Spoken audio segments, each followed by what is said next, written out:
Hey y'all, thanks for joining me. I've been hearing a lot about Russia's new scary weapons, and in this video I'll be discussing this, revisiting the undersea cables, the silent war that I've covered in the past, and I'm going to be focusing on two elders' specific prophecies. So I'm going to go to the unnamed elder first. There's an important portion I want to show you. You all might have already seen this. This is going to be a reminder, but I'm doing a specific thing. As you know, I ask the why and what questions when looking at prophecy and geopolitical events. So here we are. So this is the portion I want to focus on this elder's prophecy. On February 28th, 2023, the elder delivered a short but ominous message. There will be a change within the Russian leadership. 2 to 3 heads will fall and 2 to 3 others will take their place. And then a great evil will occur. They will not use nuclear weapons, but the Russians will use a terrifying weapon, a weapon they have not yet revealed and which the world does not know about. And then he says this war will move to the Middle East and the Eastern Mediterranean. There is where the great evil will take place. So I'm centering on, first off, Russian leadership, the 2 to 3 heads that will fall, and the 2 to 3 others that will take their place. That's the first thing I'm going to center on. A few months back, when I was talking about this particular elder's prophecy, a couple of people of my subscribers suggested that these heads were I think actually Christopher from the Holy Wisdom channel suggested that they were the Wagner group, and then another suggestion was that another subscriber also said that this was his understanding.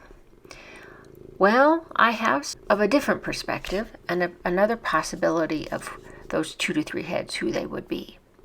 So I'm going to share that with you now.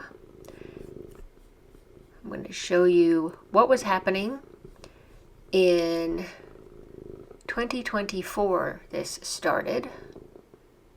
This story was February 18, 2025. Unprecedented Defense Ministry purge sparks concern in Russian elite. So what we found in this period of 2024-2025, there were 3 heads of Russia, as it said in that prophecy. And it actually started aggressively in the spring of 2024 and expanded significantly through 2025 and 2026. It's dismantling an inner circle of the former leadership. And why? Because there was corruption in the leadership, okay? So, let's see, Moscow Times talked about this as well as Al Jazeera. So, the first head out of the 2 or 3 heads that will fall in the Russian leadership, we have longtime Defense Minister Sergei Shoigu, who was suddenly stripped of his power. He was replaced by a technocrat and economist, Andrei Beluzov, to overhaul the war machine. The second head, who fell, was Shoigu's top ally and powerful deputy defense minister, Timur Ivanov, often called Shoigu's right-hand man, and the manager of the military's massive construction budgets. He was dramatically arrested. He was arrested in uniform on bribery charges.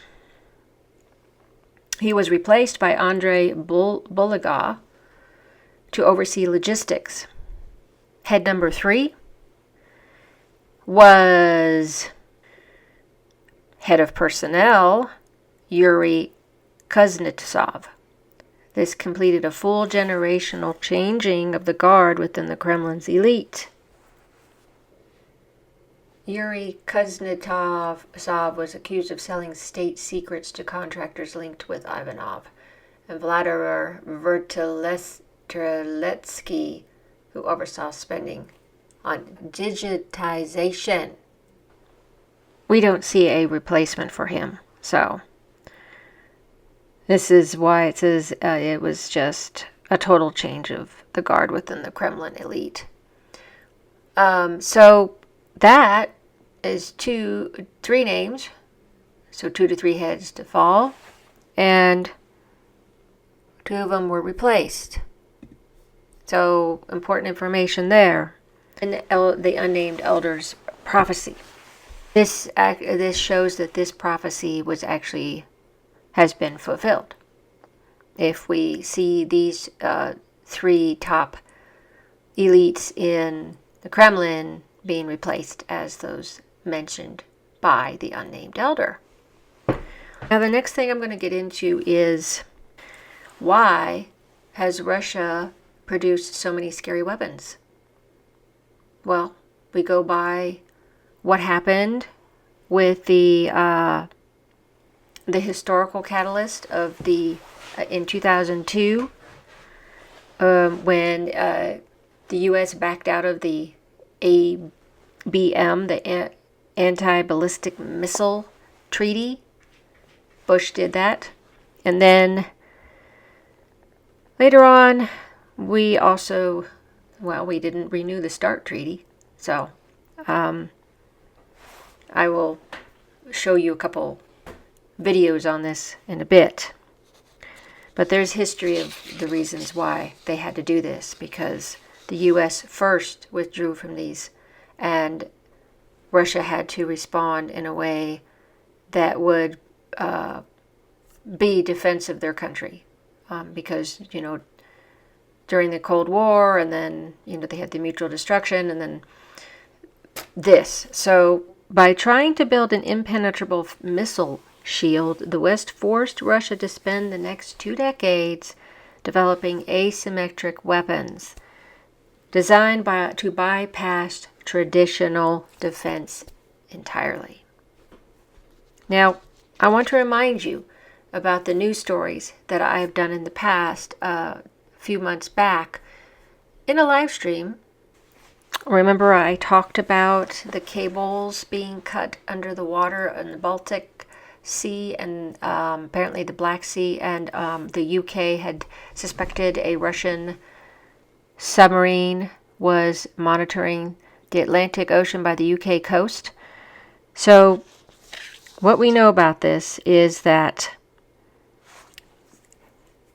they have been cutting these undersea cables because they are the connection for internet communications, national security, strategic plans, and all that they do through these communication cables. So on those cables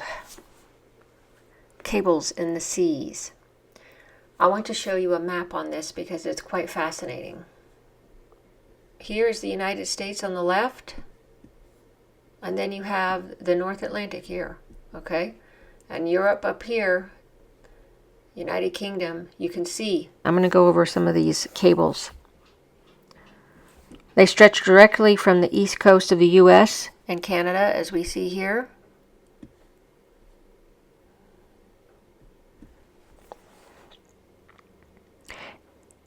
Such as New York, New Jersey, and Virginia, to hubs in the United Kingdom, France, and Spain. Okay, France, Spain, United Kingdom. High-capacity systems like Maria, Grasshopper, and Dunant stretch across the ocean to accommodate enormous data demands. Now, of course, there's all on the side here, but there's Maria.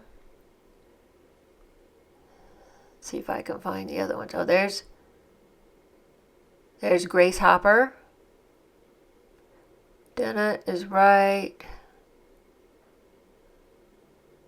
There. So you can see all of those cables under the Atlantic. And there's others here. There's tons. I did not realize all of these cables were underneath the water. It's quite something. So let's go to, that's the Atlantic, okay? So, but let me go over here.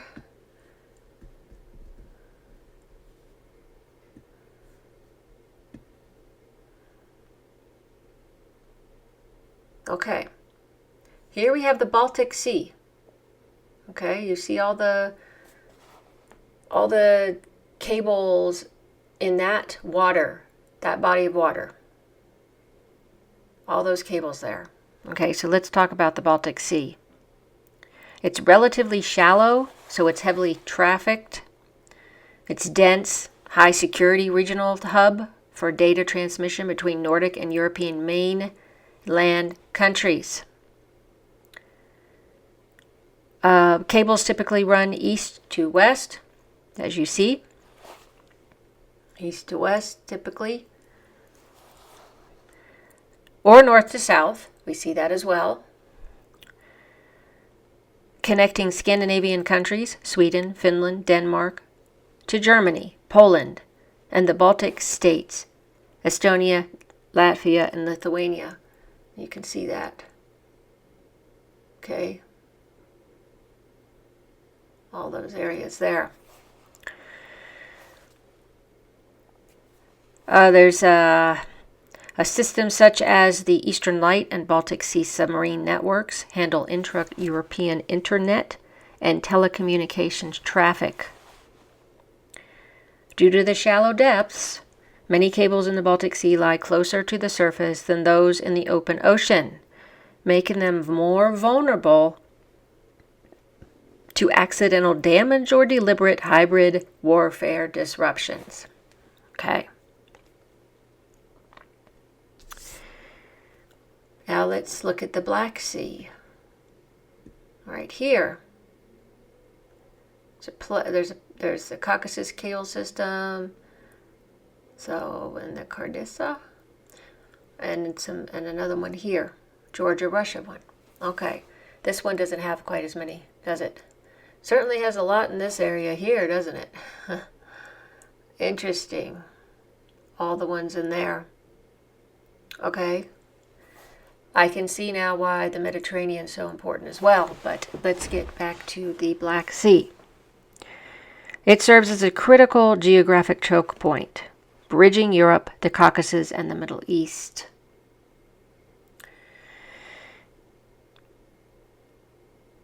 It allows cables to bypass extensive overland routing through Eastern Europe by running subsea lines directly from the Balkans, like Romania and Bulgaria, across to the Caucasus, Georgia and Russia, that would be, and down to Turkey, as you can see. Georgia, Turkey, Bulgaria, Romania. Okay. The Caucasus cable system and various regional festoon cables handle large amounts of regional and Eurasian internet traffic. Those are the cables in those areas. The GUGI fleet.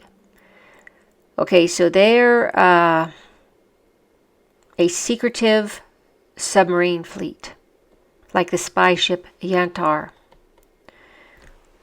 So what it does is that it specializes, these subs specialize in severing the underwater data cable linking America to Europe, completely isolating the Western war machine, which is what the UK said they were seeing happening along their coastline here, was that Russia's subs were working in that area to try to mine and get to those cables. Okay?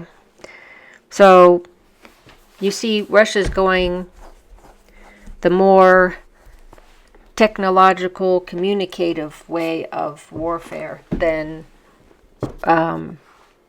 in this instance, in this front. There's different portions.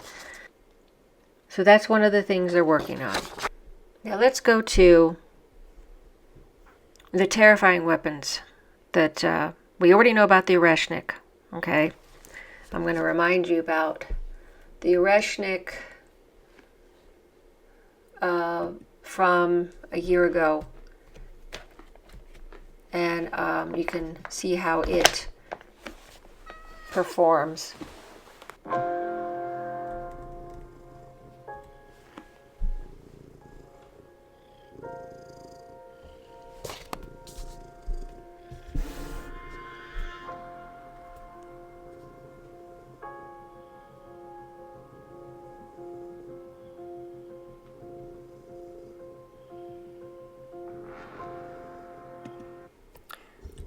Okay, so this is I did a video months back about how the Oreshnik works. It's quite amazing and terrifying all at the same time. It has a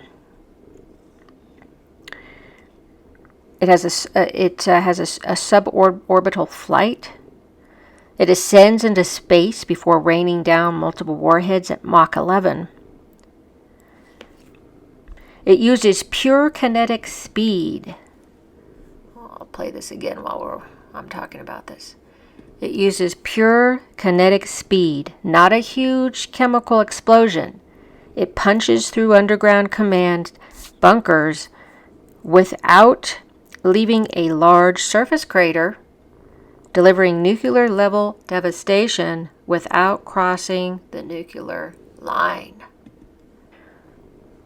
So that is what we could say is one of the secret weapons that nobody knew about until recently, that is mentioned by the elder, that he said the Russians will use a terrifying weapon, a weapon they have not yet revealed and which the world does not know about, right? Okay. We figured it would probably have been the Oreshnik. However, there's another weapon I want to get into here in a minute. But first, I want to get into a couple of the other weapons that were talked about recently in the past 5 to 10 days. I'm going to show you a couple of clips. They're about 4 minutes each, if you don't mind.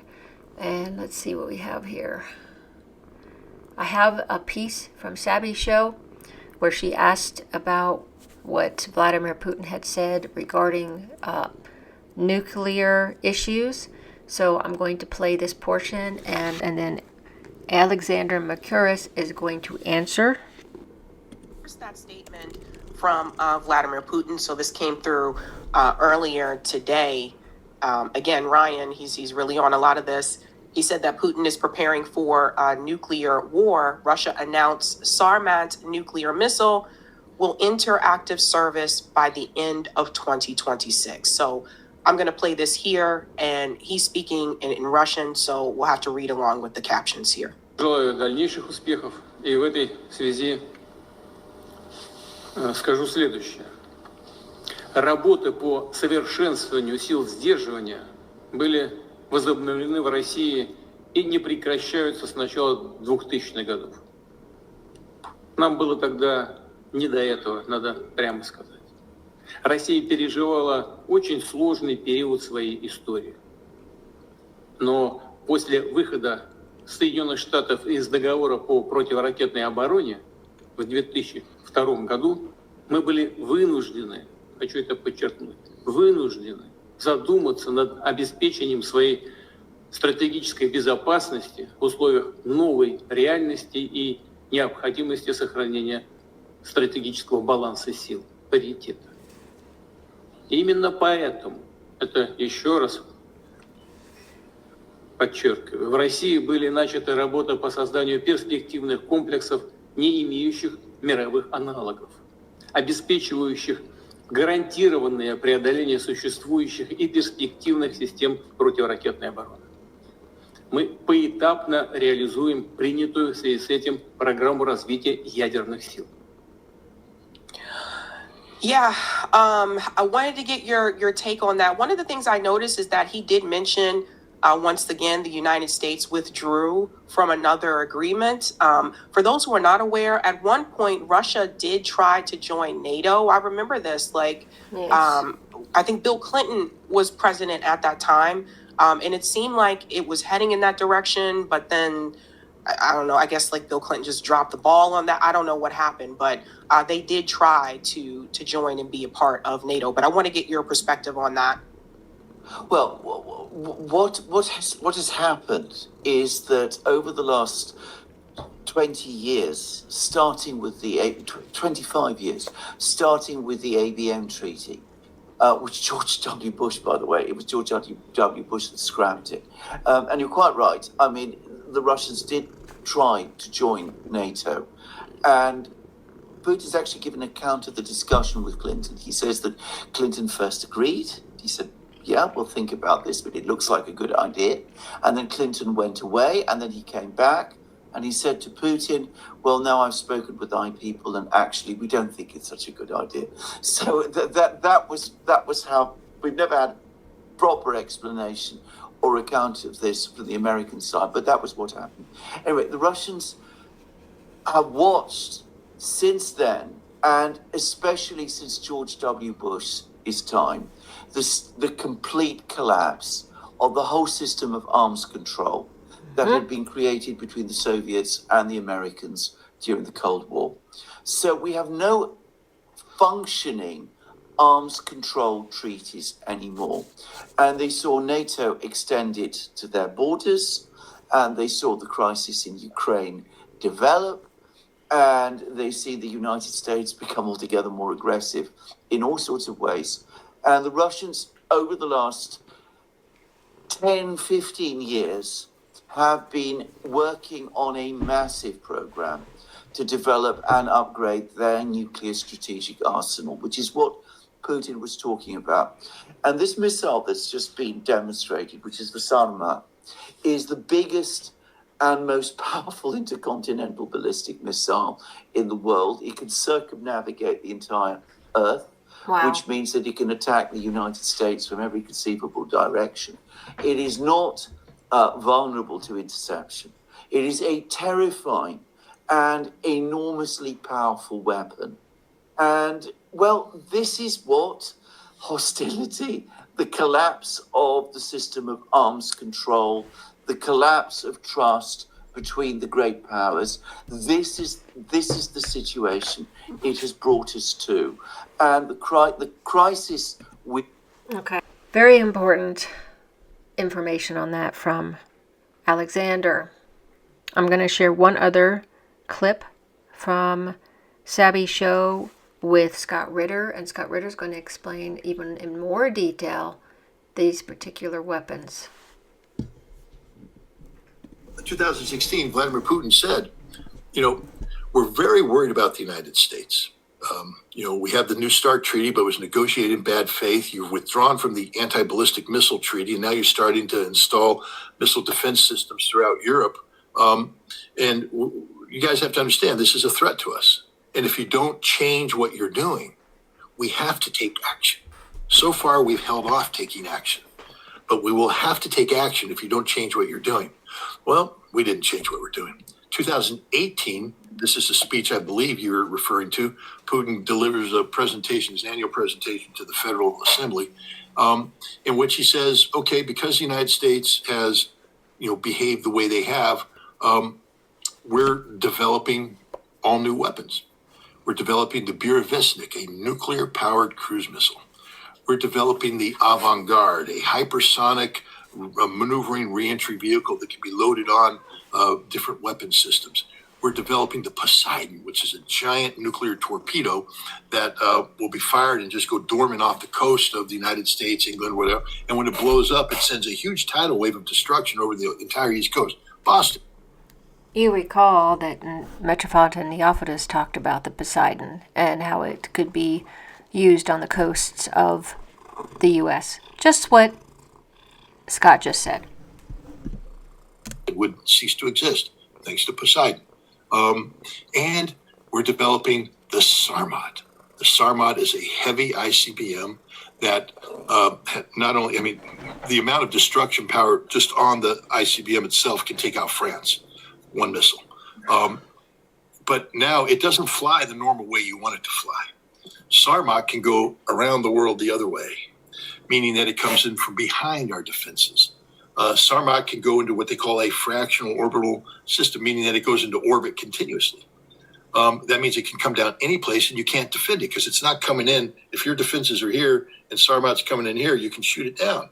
But if your defenses are here and SARMAT's coming down here, you can't shoot it down. Or if your defense is here, focus this way, and SARMAT comes in this way, you can't shoot it down. SARMAT can not only do traditional ballistic trajectory, but because of advances in solid rocket motor technology, the Russians can actually do it and do it this way. So it's not flying in a parabola, it's flying this way and it can't be shot down. And then, you know, it was tested a couple times and there was a big dramatic failure. And all the West picked up on it because the SARMAT came out of its silo and went boom. Because you know that advances in solid rocket motor propulsion I've talked about, it's cutting edge. What happens when you do cutting edge stuff? Every once in a while you get it wrong. You test it. That's why you do a test. So the Russians are testing this cutting edge stuff and it glitched. Boom. Everybody, the Russians suck. No, the Russians are actually pretty damn good, the best in the world at this. And they fixed the glitch and they just tested it and it works like a champ. And now by the end of the year, Russia will have an operational regiment of SARMAT. That's 9 SARMATs. We can't shoot down. Each one of them is capable of destroying a nation. And that's just the beginning. They will have more SARMATs and more SARMATs and more SARMATs. The Oreshnik is operational. Russia now has a cruise missile, nuclear powered, that can fly unlimited distance. That means it can just fly around and go into loitering mode forever because it's nuclear powered. And it's strike, you can't shoot it down. It'll come in from a direction you can't do. You know, when we fire a cruise missile, we're limited by range. And so, you know, our ships have to be close or our airplanes have to be close and we have to fire. And depending on the range, we can hit certain targets or targets we can't hit. Oreshnik can hit any target in the world and you can't shoot it down. Pretty frightening and amazing at all at the same time. This SARMAT, we already have the Oreshnik and the Oreshnik, and now we have this SARMAT 2. Sounds terrifying, and it also could be what, let me go back in here, what the unnamed elder was talking about here. They will not use nuclear weapons, but the Russians will use a terrifying weapon, a weapon they have not yet revealed, and which the world does not know about. Now, it could be the Oreshnik, it could be the SARMAT. Either one of these, okay? But I just wanted to make you aware of all these particular weapons that it could be. Now I'm going to go into Elder Joseph of Vatipady's prophecy, a specific portion that I'm focusing on. It's the first sentence here. Then there will be the first attempt to use nuclear weapons by the U.S. in Israel, but the Russians will neutralize them, causing a global blackout of energy and communications, an EMP. Okay, so we've talked about that in one of my live streams. What could happen with an EMP? So there's also the HEMP, the HEMP. I'm going to tell you a little bit about that one. So the electromagnetic pulses is the EMP from nuclear weapon detonations at altitudes from 30 to 400 kilometers, which is 18 to 50 miles, can damage or destroy sensitive electronic equipment at ground level. High altitude EMP, or HEMP, the other one, has the potential to seriously disrupt commercial and military communications, damage the electrical grid infrastructure, and interfere with command and control operations.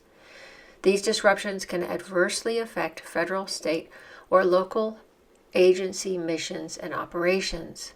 The effects of HEMP span a wide frequency range. very low frequency to a few hundred megahertz, and encompass critical commercial and military frequency bands. Hemp effects also produce damaging currents within power transmission, distribution, and communications lines, resembling effects of geomagnetic disturbances or storms like solar flares.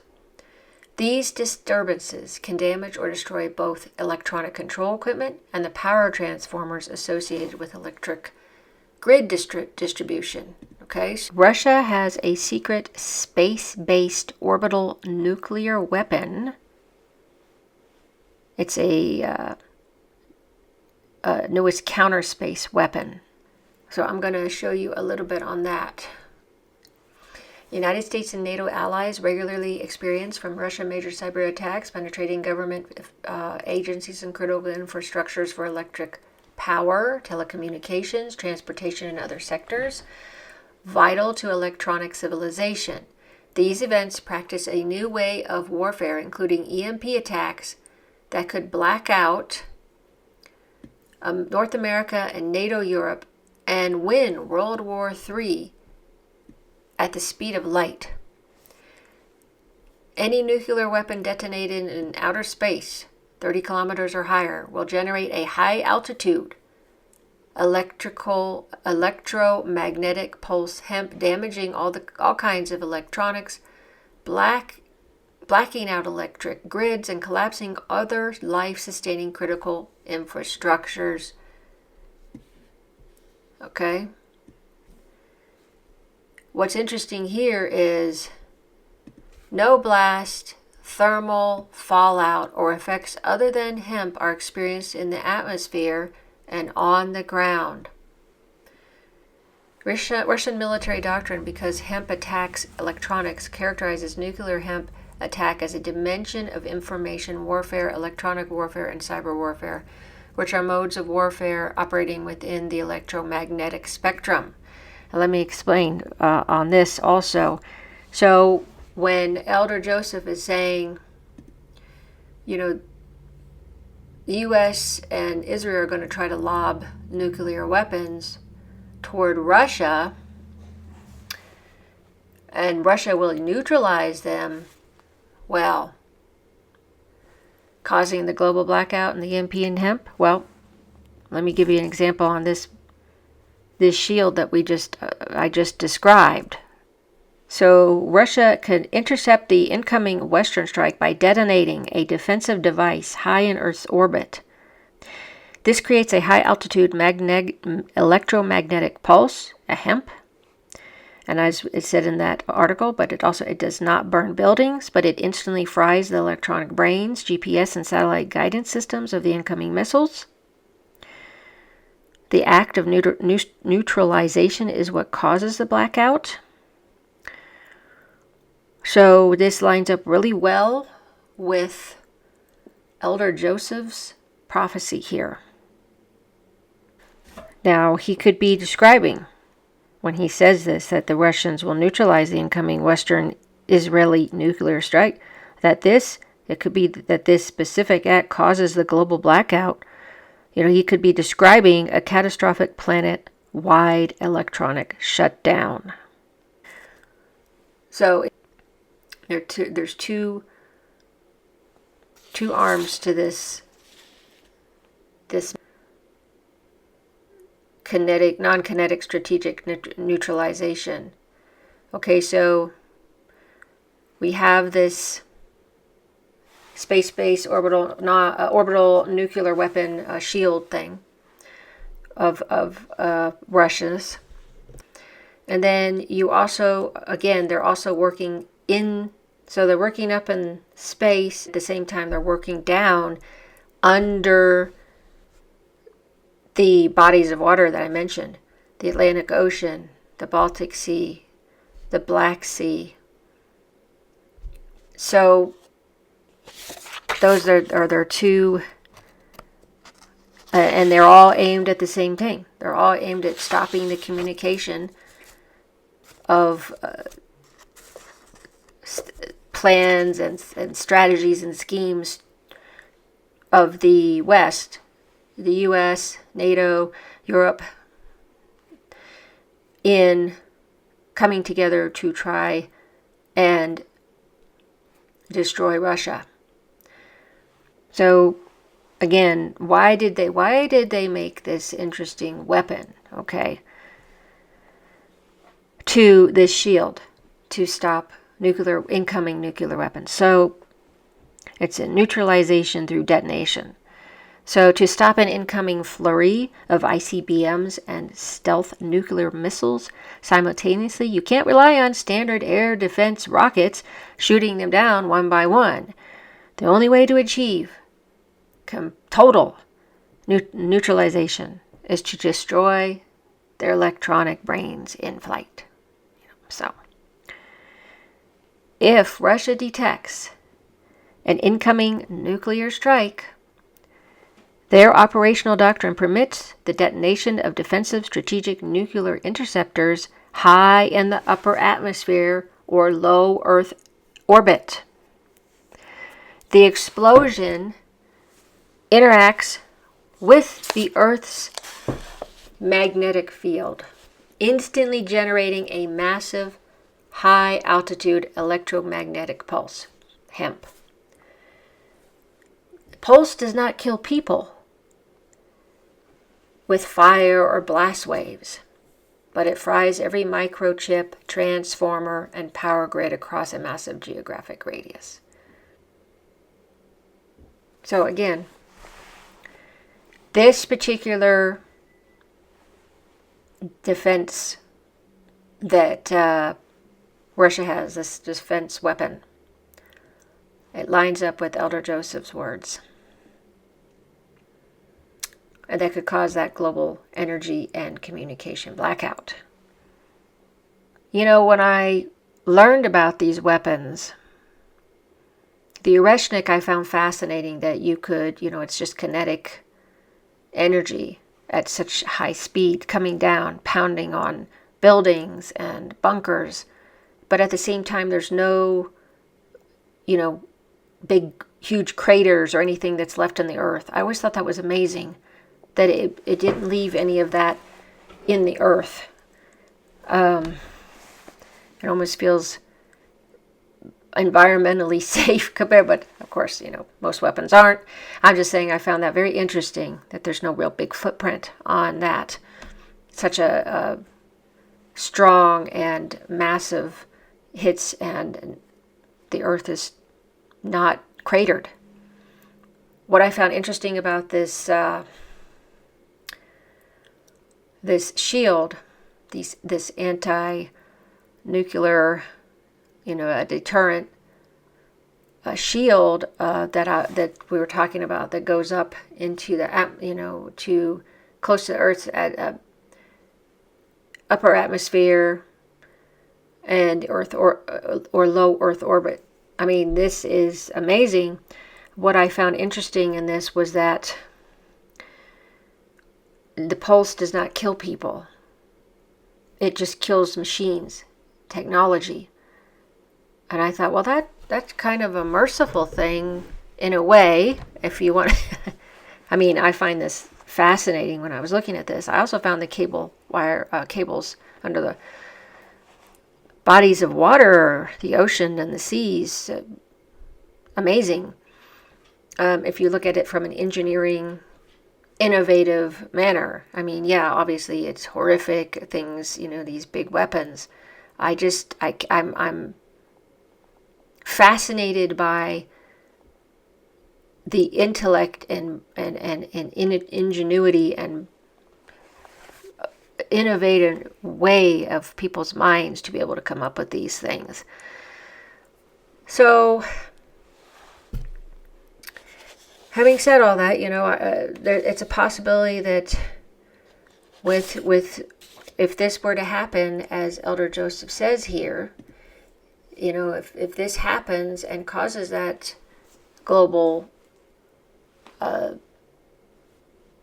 shutdown, basically, and we have to realize that when they knock out all of those electronics and transformers, microchip, all that stuff. You know, it basically, the West's weapons are rendered useless, but the entire world's electronic infrastructure goes dark in an instant. That, I can't imagine seeing that. You know, that's a pretty big deal. It's interesting to note that the weapons that I mentioned that Russia has, they don't cause massive radioactive fallout or destroy God's creation. I found that interesting. You know, they target more as we said, the electronics, the technology. By blinding the satellites in the sky and cutting the cables in the ocean and the seas, Russia forces a global high-tech standstill. So God you could see it as, if you wanted to look at it spiritually, this is one way to look at it. God allows the world to go dark to prevent humanity from destroying itself. So this could be that one moment where, okay, there's a pause, to maybe a divine pause, to give humanity another chance to wake up, repent, and not go on with this war to the last battle. But we know that happens, but I don't know, it might change. Focusing on those two prophecies by the Unnamed Elder and Elder Joseph of Adipoti,